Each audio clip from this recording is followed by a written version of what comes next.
Hey everyone, welcome back in your classes that is AK judicial classes. आप सभी का अपने एके जुडिशल क्लासेस में स्वागत है। So guys, today in this video we are going to cover chapter 2 of the BNSS Bharatiya नागरिक सुरक्षा संहिता का चैप्टर 2 हम कवर करने वाले हैं। चैप्टर 2 में सबसे इंपॉर्टेंट हमारा सेक्शन 6 आता है। सबसे पहले आपको नाम पता रहना चाहिए कि इस चैप्टर 2 का नाम क्या है। चैप्टर 2 का नाम है constitution of criminal court and offices. यहाँ पे कोर्ट को बनाया जा रहा है और उसके ऑफिस के बारे में बताया जा रहा है और कैसे बनेगा उसके बारे में इंफॉर्मेशन दिया जा रहा है। सेक्शन 6 जो है वो बोलता है कि कौन कौन से क्लासेस होंगे जो क्रिमिनल कोर्ट के कैटेगरी में आएंगे। एज यू नो, BNSS जो है वो क्रिमिनल प्रोसीजर है, ठीक है। एक तरफ से क्रिमिनल मैटर्स के जो प्रोसीडिंग्स हैं उनको देखता है और सिविल के जो है हमारा CPC देखता है, सिविल प्रोसीजर कोड। अब जो हमारा पहले ये क्रिमिनल प्रोसीजर कोड था, अभी ये हमारा BNSS के नाम से जाना जा रहा है। तो इसका ये मतलब नहीं ये भी सिविल इसके अंदर इंक्लूड हो गया है, ऐसा कुछ नहीं है। बस BNSS का नाम दिया गया है और इसके अंदर ही सारे क्रिमिनल मैटर्स के बारे में प्रोसीजर्स दिए गए हैं। तो सेक्शन 6 क्या बात करता है? सेक्शन 6 बोलता है क्लासेस ऑफ क्रिमिनल कोड, कौन कौन से क्रिमिनल कोड्स हैं।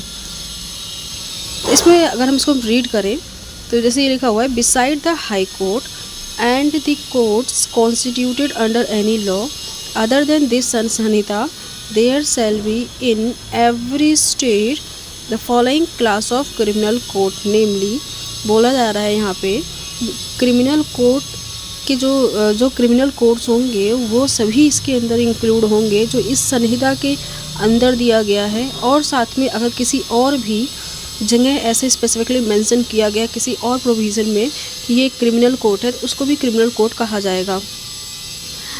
हाई कोर्ट तो इंक्लूड है, beside the high court means already high court तो इंक्लूड है क्रिमिनल कोर्ट के अंदर, means high court is also a criminal court.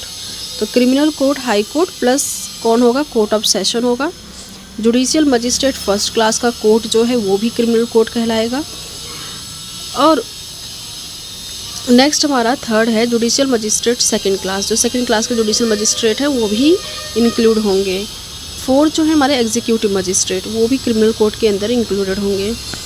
तो बेसिकली अगर पूछा जाए कितने क्रिमिनल कोर्ट्स हैं, यहाँ पे मेंशन तो 4 पॉइंट दिए हुए हैं, but high court is also included, therefore हम 5 काउंट करेंगे टोटल। तो कितने क्रिमिनल कोर्ट्स हैं? 5 हैं। इनके बारे में नेक्स्ट हमारा जो प्रोविज़न है वो बोलता है कि टेरिटोरियल डिवीज़न, टेरिटरीज़ का डिवीज़न है ना, उसके बारे में एक्सप्लेनेशन दिया गया है यहाँ पे। पहले तो आपको पता चाहिए कितने क्रिमिनल कोर्ट्स हैं, टोटल 5 है। High court, court of session, judicial magistrate first class, judicial magistrate second class and then executive magistrate, ये पूरे 5 हो चुके हैं। नेक्स्ट हमारा सेक्शन जो है 7 है वो that is talking about the territorial division. Territorial division में अगर हम इसको पढ़ें, जब भी किसी भी टेरिटोरी, देखो मैं पहले बेसिकली बता देती हूँ इसके अंदर है क्या लिखा। ओवरऑल एक पर्टिकुलर स्टेट है, उस स्टेट को हम बोलेंगे सेशन डिवीज़न। हर एक स्टेट में डिवीज़न्स होते हैं, ठीक है।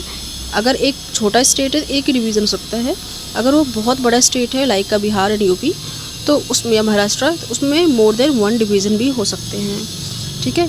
तो अगर एक डिवीज़न, एक स्टेट है उसके अंदर डिवीज़न है जिसको हम कहते हैं सेशन ऑफ डिवीज़न, या फिर कंसिस्ट ऑफ डिवीज़न, मतलब ये बोल सकते हैं कि स्टेट के अंदर और भी डिवीज़न्स हैं।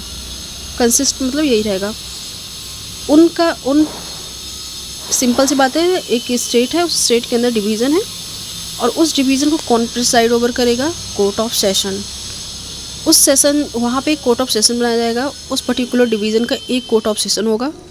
उस कोर्ट ऑफ सेशन को भी कौन हेड करेगा? सेशन जज, ठीक है। ये 3 पॉइंट है। पहले डिवीज़न है, एक स्टेट है, स्टेट के अंदर डिवीज़न्स हैं, डिवीज़न में एक कोर्ट बनेगा, उस कोर्ट का नाम होगा कोर्ट ऑफ सेशन और उस कोर्ट ऑफ सेशन का भी हेड होगा, जो प्रिसाइड ऑफिसर कौन होगा? कोर्ट ऑफ सेशन जज। यही पॉइंट्स इसमें लिखे हुए हैं। Let reads every state shall. अब यहाँ पे लिखा है कि जब भी एक तो जब इस्टेब्लिशमेंट का काम आता है तो कौन काम करता है? इसे स्टेट करता है, और जब हम अपॉइंटमेंट की बात करते हैं तो हाई कोर्ट करता है। बट ये क्योंकि एक स्टेट के अंदर डिवीज़न के अंदर काम किया जा रहा है और एक लीगल प्रोसीजर के बारे में कुछ एक्ट किया जा रहा है यहाँ पे लीगली, तो इसीलिए यहाँ पे स्टेट गवर्नमेंट हमेशा हाई कोर्ट से कंसल्ट कर लेती है। तो every state shall be session division, हर एक स्टेट में सेल का प्रोविज़न है, सेशन डिवीज़न होगा ही होगा। और shall consist of session division. यहाँ पे जो कंसिस्ट ऑफ सेशन डिवीज़न लिखा हुआ है ना, इसका मीनिंग यही है कि और भी ज़्यादा सेशन डिवीज़न हो सकते हैं।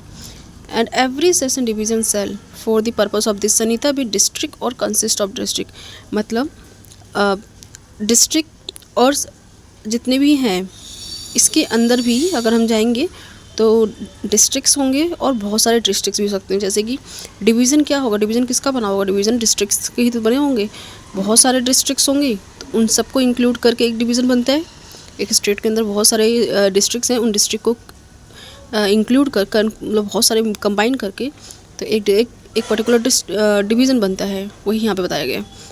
चाहे एक डिस्ट्रिक्ट का डिवीज़न हो, एक डिस्ट्रिक्ट को मिला के डिवीज़न हो, या बहुत सारे डिस्ट्रिक्ट को मिला के डिवीज़न हो, that will called a division. The state government में after consult with the high court after the limit और the number of division, state government जो है कंसल्ट करेगी हाई कोर्ट से, उसके बाद बताइए कितने डिवीज़न्स होने चाहिए। सेम यहाँ पे लिखा है state government consult with high court divide any district into sub district and may also limit the number of sub division. अब डिस्ट्रिक्ट को भी डिवाइड कर सकते हैं।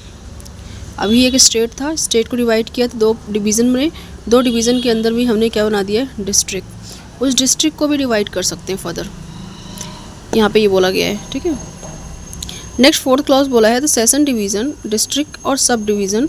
तो तीन पर्टिकुलर पोजीशंस यहाँ पे आती हैं, डिवीज़न्स आती हैं। एक होता है स्टेट, स्टेट के अंदर डिवीज़न है दो, उसे हम डिवीज़न कहते हैं। और डिवीज़न को फर्दर डिवाइड करते हैं तो डिस्ट्रिक्ट बनता है, और डिस्ट्रिक्ट को फर्दर डिवाइड करते हैं तो वो सब डिवीज़न बनता है, ठीक है।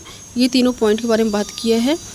और ये बोला गया है कि shall be deemed to be having form under this section. और जब ये संहिता के अंदर इसके रूल एंड रेगुलेशन फॉलो किए जाएंगे, और ये जब से ये संहिता आया तब से ये माना जाएगा कि ये भी एग्जिस्ट करते हैं साथ साथ। सो ये सारे पॉइंट्स 6 और 7 मैंने यहाँ पे कवर कर दिया है। 8, 9, 10 आगे हम कवर करेंगे नेक्स्ट वीडियो में।